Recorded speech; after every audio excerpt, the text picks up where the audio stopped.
Rubhyo Namaha. Good evening, professionals. Hope you all are doing well. We are continuing with our SEBI LODR session. Today we are handling part 7. Fairly simple provisions to understand and appreciate, friends. Not of much complication. But compliance is huge because each and every set of provision which we are going to discuss, we will compare it with your Companies Act, and also we will see 2 relevant case laws on the subject, friends. My sincere thanks to Aishwarya for this presentation. These are various legends used in today's presentation. All the legends are almost familiar to you. CDSL may be new, which is your Central Depository Services India, one of your depository participant, which will be applying in Regulation 44, which is your voting results.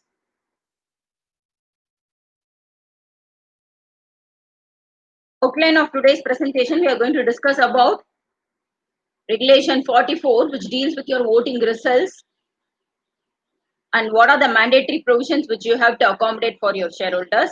And then we are going to discuss about your Regulation 45, where there is change in the name of the listed entities. And just like your scheme of arrangement, where before you make an application to the court or tribunal for any merger or amalgamation, for any corporate restructuring, you have to take in principle approval from stock exchange. Similar provision is there for change in name of listed entities also. There are 3 conditions stipulated in 45, sub-regulation 1, over and above which they are also mandating a chartered accountant certificate, which is more than your compliance requirement in Companies Act when you are comparing. And above all, it clearly says that before you make an application to your MCA for this name change, you are mandatorily required to take this approval from stock exchange, which is a new requirement, friends. And then we are going to discuss about Regulation 46, which is another key provision, though it is very simple, because every time you have to be like a watchdog. While you maintain the website of the company, you have to see that all the provisions as provided in Regulation 46, Sub-Regulation 1, all these policies, all the matters to be set out are very clearly available and placed for dissemination on website to your shareholders. And if you are not having any such information, then please wait for a penalty notice from SEBI. So please be a watchdog to ensure that all these information are always available in your website. You cannot say to stock exchange that yesterday I had hosted it on website, but suddenly it is disappearing. No, that excuse will not be accepted by SEBI. So they say that this functional website shall be maintained with all these details and the particulars we are going to see in that regulation. And then we are going to discuss about Regulation 47, where it talks about the advertisement in newspaper. Which are those newspapers where you have to advertise? What are the matters which you have to advertise as set out in Regulation 47, Sub-Regulation 1. We will wind up with Regulation 48, which is again an important provision, accounting standards. We have to comply with the accounting standards to ensure the compliance with the provisions of not only Companies Act as set out in section 133, which notifies the accounting standard, but also your LODR regulation. So with this brief introduction, let us get into today's presentation. Regulation 44 talks about your meeting of shareholders and voting. Previously, it was voting by shareholders. They have substituted with voting with effect from 1st April 2019. Here, it clearly says that listed entities shall provide e-voting facility to all its shareholders for all the shareholders' resolution. Friends, this you have to compare with your section 108, read with Rule 20 of Companies Management and Administration Rules, where it clearly says that the central government may prescribe such class of companies where e-voting is required. What is e-voting, friends? We all are aware. It is your voting by electronic means, which means you have to have a tie-up with your RTA and your depository participants to ensure that they provide necessary facility for all your members to click through their system and provide voting rather than participating physically in your general meeting by attending your AGM at the venue or by way of poll or by way of postal ballot, which means you will be sending the notice together with the postal form to all the shareholders. You will be dispatching it, which is a tedious process. Assuming for Reliance, for 1 lakh shareholders, you have to send it, dispatch it means imagine the plight of work which the secretarial department has to do. So in order to avoid that, the listed entities where there are large number of shareholders, hence Rule 20 clearly says that for all listed entities with equity shares is what Rule 20 says, along with the number of members where the criterion prescribed in Rule 20 is 1000 members. But nothing doing for LODR, there is no ceiling limit. It clearly says all listed entities shall mandatorily provide remote e-voting. So which means for all the shareholders resolution, you may have to mandatorily provide this voting by electronic means facility to your shareholders. Friends, in the light of COVID, please appreciate that this particular provision is available for all other companies as well, because it will be difficult given the social distancing norm mandated. All these companies over and above the listed entities and over and above that particular company where the ceiling limit is exceeding 1000 members, other companies could also do voting by electronic means, provided there is a caveat. If you read MCA circular dated 8th April 2020, where it clearly says that when it is by way of ordinary resolution or when there is a right to be heard by the shareholders, in those cases, then you may have to have a meeting. We all know that the ordinary resolution is the ordinary business which is set out for adopting your accounts, for declaring dividend, be it your equity dividend or preference dividend, or for the purpose of your recommending the directors for retiring by rotation or your reappointment of auditors. So all these four businesses are your ordinary business. Above, over and above that, all other items, please note that they are like other than ordinary business, which we call it as special business. And there you again demarcate it into ordinary resolution or special resolution as the case may be. So here LODR clearly draws reference to your Companies Act, and hence complying with your provisions of section 108 read with Rule 20 assumes significance. So it shall be in compliance with the company's management and administration rules is as set out in the LODR. And this is very important, friends. This is in addition to the norms prescribed in your Companies Act. In Companies Act, only the procedural norm as to how you have to conduct the e-voting and what are the facilities you may have to provide to the shareholders and what are the information which you have to disseminate to them is available. But here it says that within 48 hours of your closure of AGM, the voting results shall be submitted to the stock exchange. Friends, after this LODR was notified, if you read SEBI circular dated 5th November 2015, there they gave the specific format by which the voting results shall be declared. It is a simple format only where you have to say number of shareholders. Say in my company there are 17,000 shareholders. So I have to say number of shareholders as on the record date. Why do you need a record date? Because you need to have a cutoff to determine the number of shareholders. Because after every week, Benpo, the shareholders will be, there will be a movement in your shareholders. It could be plus or minus, and hence it's better that you have a cutoff or record date as we call it, and the voting results shall clearly provide the number of shareholders as on the record date.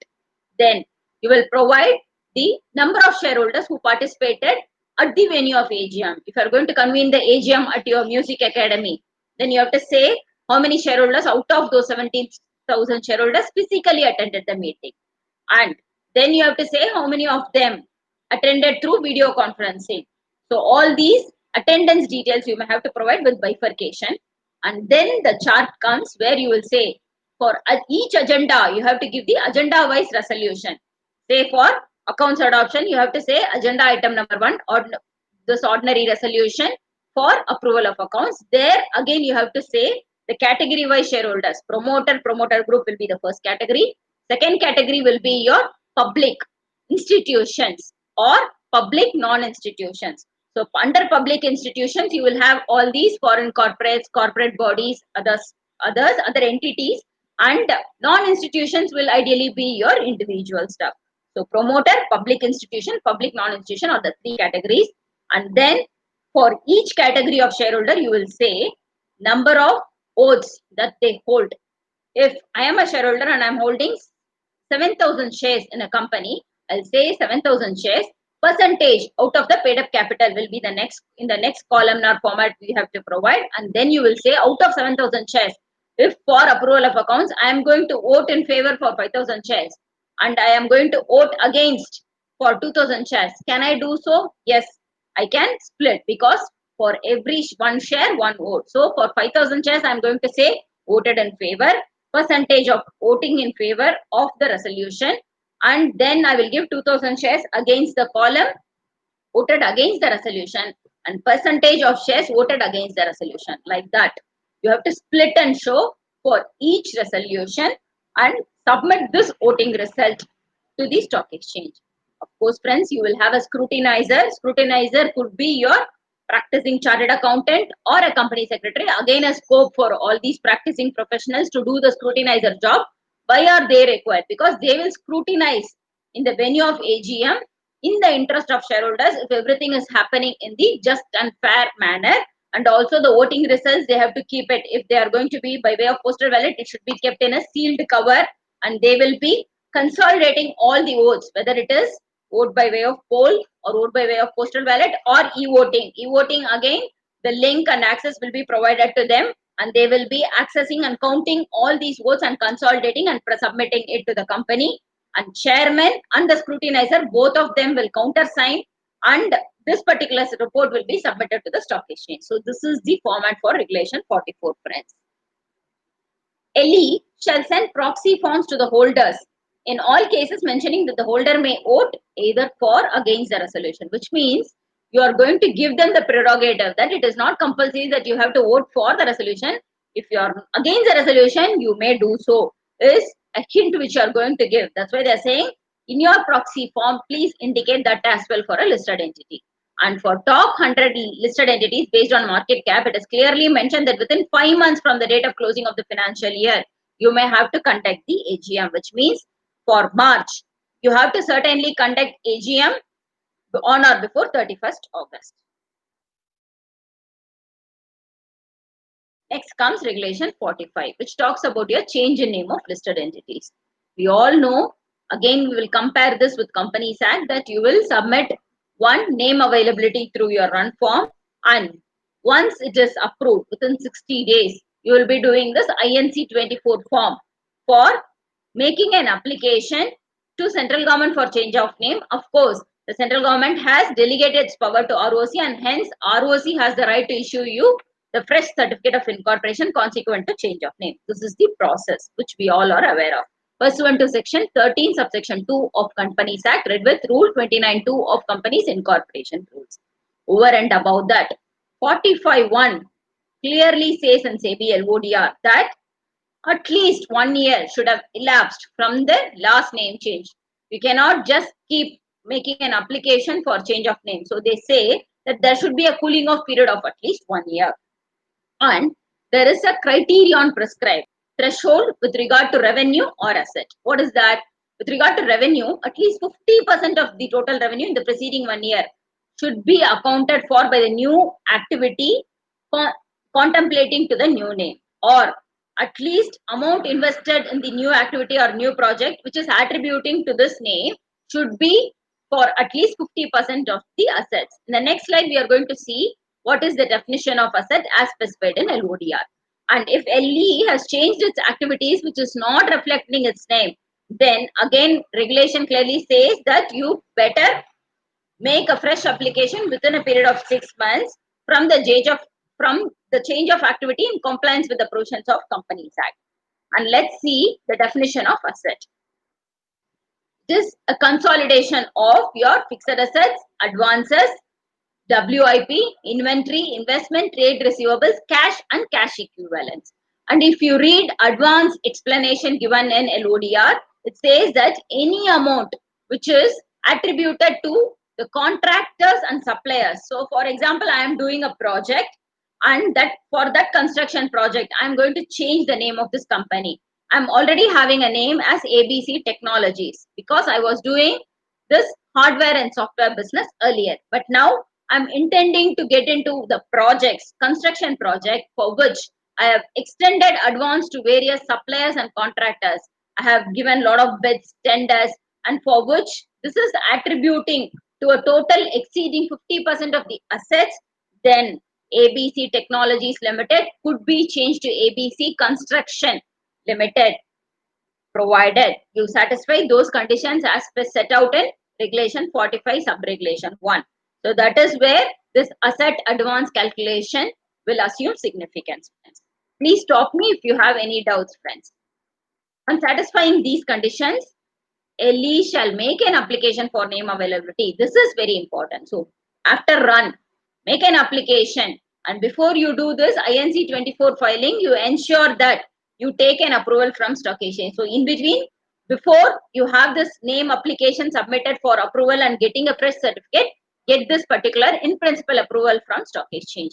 So on receipt of confirmation regarding name availability, before filing the request for change of name with ROC, LE, the listed entity, shall certainly seek approval from stock exchange, and you shall annex the PA certificate along with this while making an application for name change.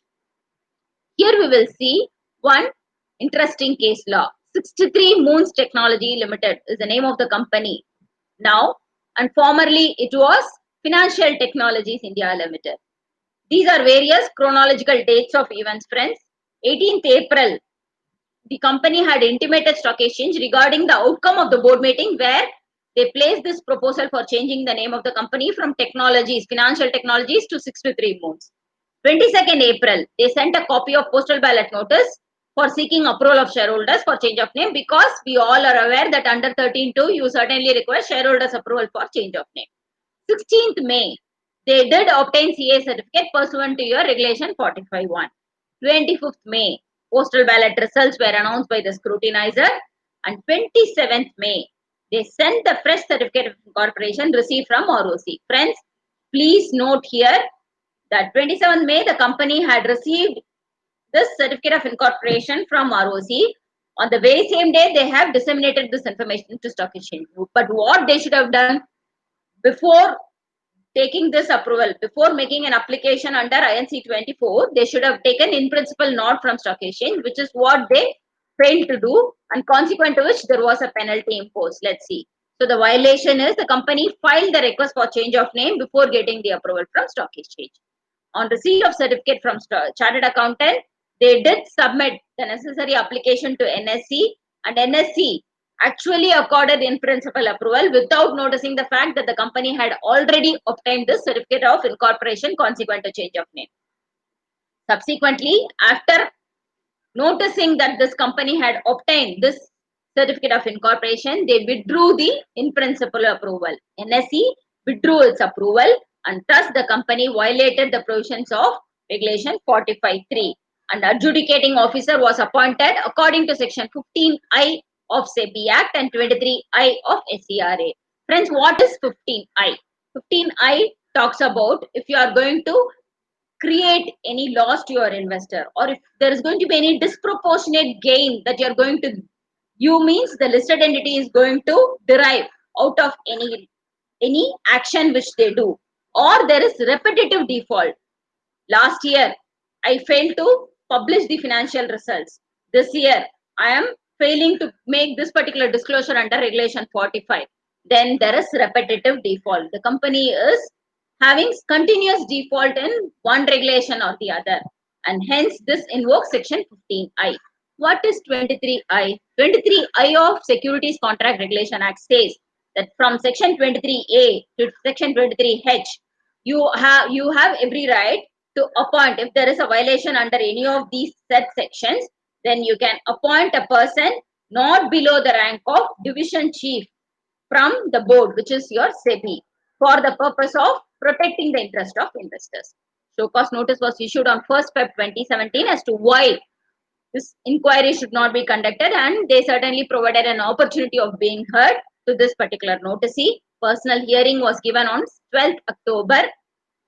An authorized representative appeared on behalf of the noticee, and they did give justification stating that 45(1) the company had complied with, which means your threshold of asset, revenue, and 1 year before this particular name change, they have not done any other name change. So the 45(1) asset test is complied with was the justification provided by this particular noticee.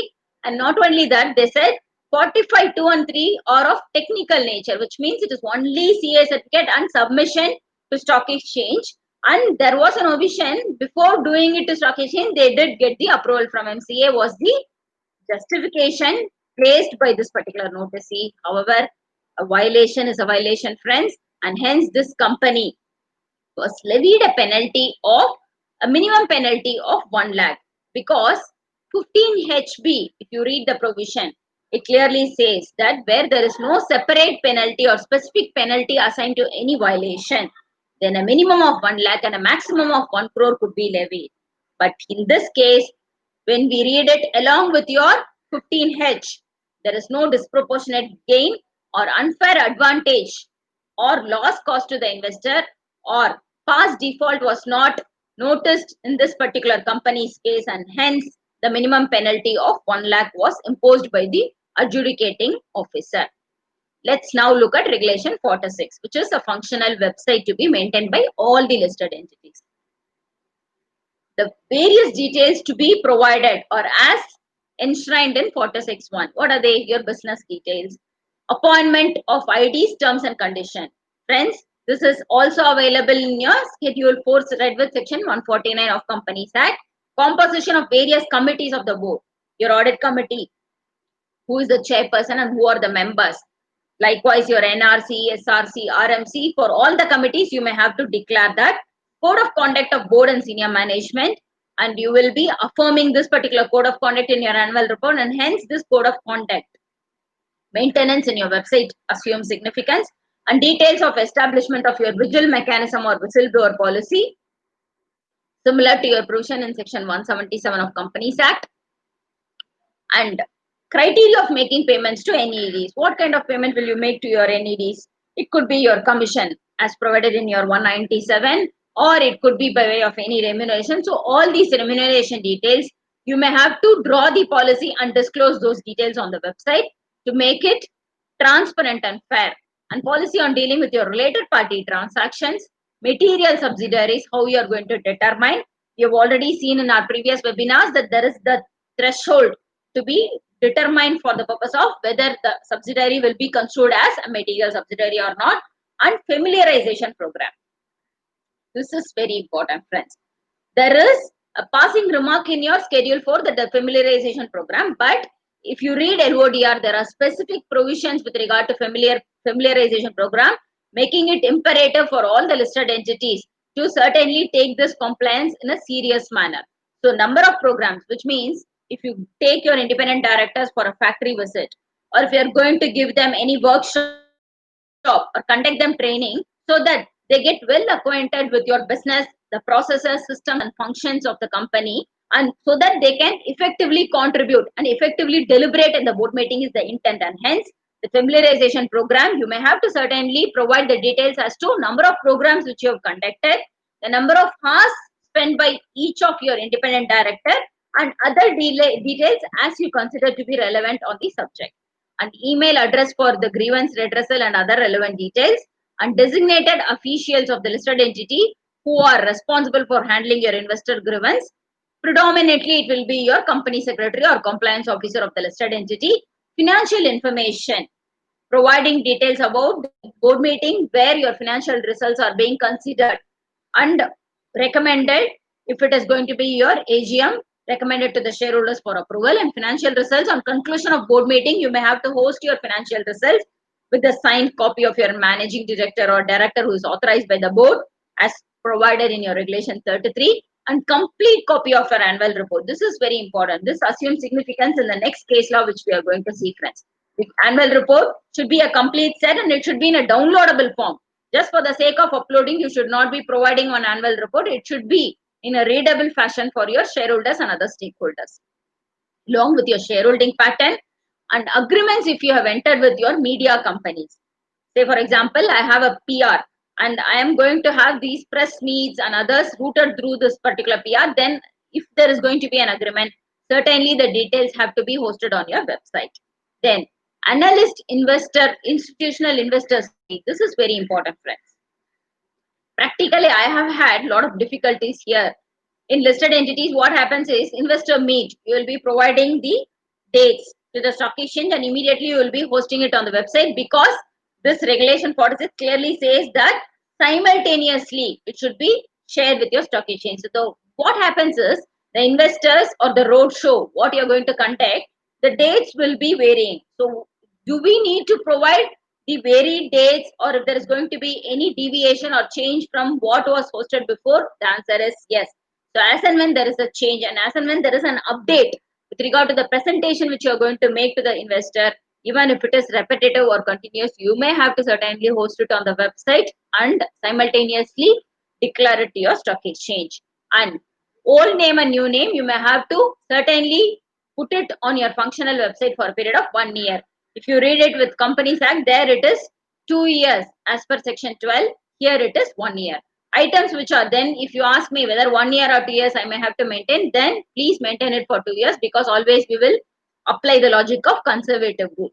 Items which are required to be advertised in newspaper as per regulation 47, which we are going to discuss now. And with effect from 1st October 2018, the credit ratings, if there is going to be an upward rating, please disclose. If there is going to be a downward rating also, please disclose.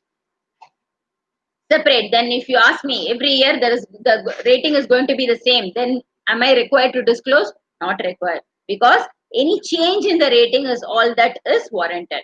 Separate audited financial statements of each subsidiary in respect of relevant financial year. And there is a timeline provided here, friends, at least 21 days before the date of the AGM in which you are going to consider, approve and adopt the accounts. So there is a timeline that within on or before 21 days, you may have to host it on the website. And here comes the challenging part, friends. The company shall ensure that the contents are correct. Not only that, any change shall be updated within 2 working days. So it's better that you appoint somebody to ensure that all these details every day, when they open the system, they have to ensure that all these functional aspects on the website are necessarily maintained by the company intact. Samya Biotech is a very recent case law on the subject, friends. Here the company had violated several provisions, including 2 provisions which we have discussed today, 44, 46. 44 is your voting result, 46 is your functional website. 13, 36 already we have discussed, but for the sake of understanding this case, let us have a quick recap. 13 is your investor grievances.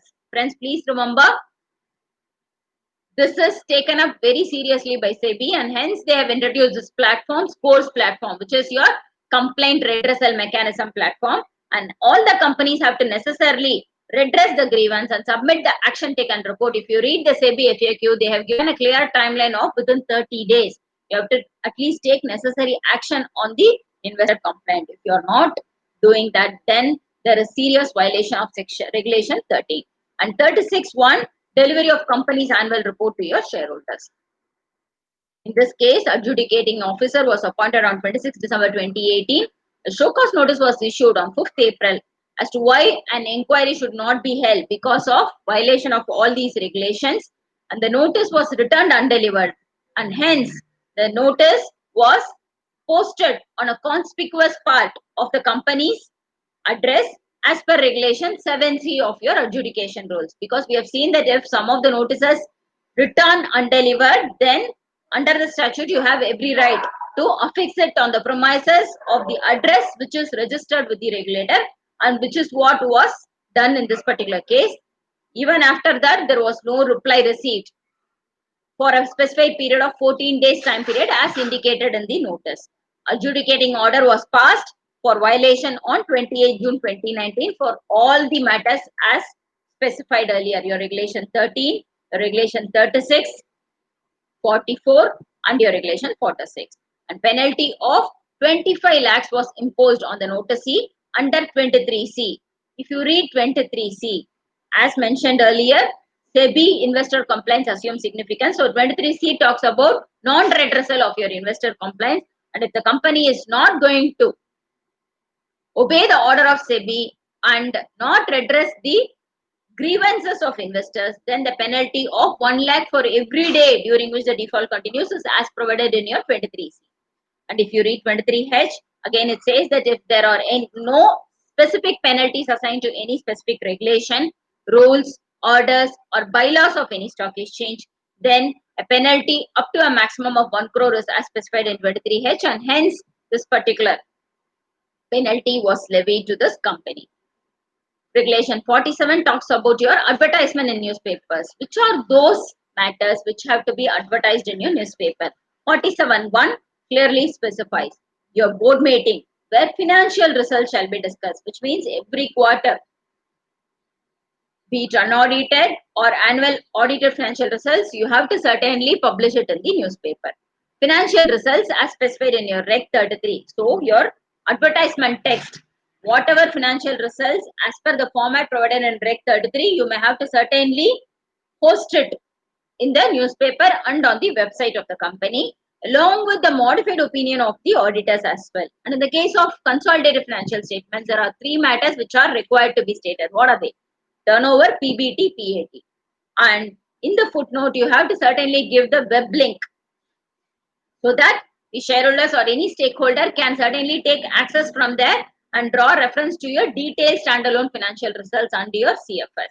And statement of deviation or variation with regard to your regulation 32.1. What is regulation 32.1, friends? We have read it before, but let's also summarize it here for appreciating regulation 47.